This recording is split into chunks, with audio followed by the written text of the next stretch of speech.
dhib ma wadaan dhibaatana ma daba taagna waa dad reer magaala waa dad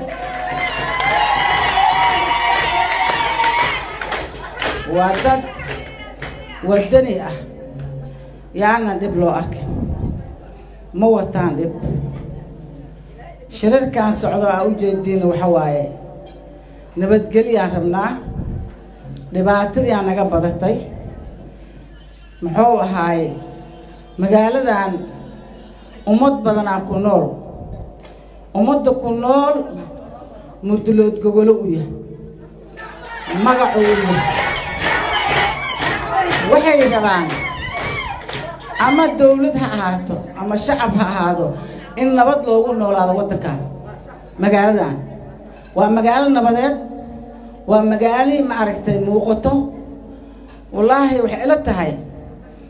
qofka ka hadlo nabadgelideeda inaan waxba dhimin waxba saacidiyay daldaloolonu tilmaamay maanta sida aan lagu sugan yahay waxa waaye qofkii kuu tilmaamo meesha wax ka jiro mahadsanid yaa la yidhaahdaa lama mucaarado cabaadkan aniga hadda waxaan ka imid warshadda caanahan ka imid warshadda caanaha ma dheera waa dhowda laakiin waxaan soo socday ugu yaraan hal saac iyo bar camal oo meel laygu haystay mana qabataa maya mana qabataa maya war haddaan dhibkii sheegano oo dhibaatada aan sheegano oo waa dhibanaha aan dhahna ma dad baa wax u dhinnay hadda saas ha loo ogaado annaga ma ihin dadka dhibo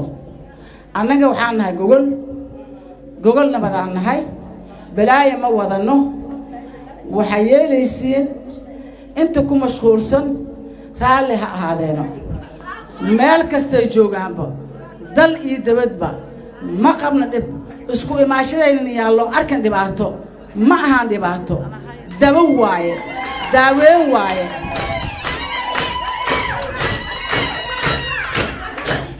waxaa la sheegayay wiil yar oo meel khudbo laga akhrihaayo candhuuf ka tufay afka hadduu kuu buuxsumo candhuufta haddaad tuftuma dhibaato keentay hala xiraa la yiri marka waxaa yeelaysiin dadka ku mashquulaysan arrimahaas mundulood waa dad nabadeed waa dad maskiina waa dad jecel nabadgelyada waa idin baryaahe yaa loo qaadana dhibaato yaa laga dabageynin dad waxa waaye soo jireen ah qof gogashada ay gubta rabtana ma jirto gogasha adiga aad ku fadhado gurigaaga dab ma ku qabahe maya ma ku qabanaysid marka intaas hana kala gaarto raalli ahaada muxuu ahay aniga mikrafoon ma aqaan way ogtihiin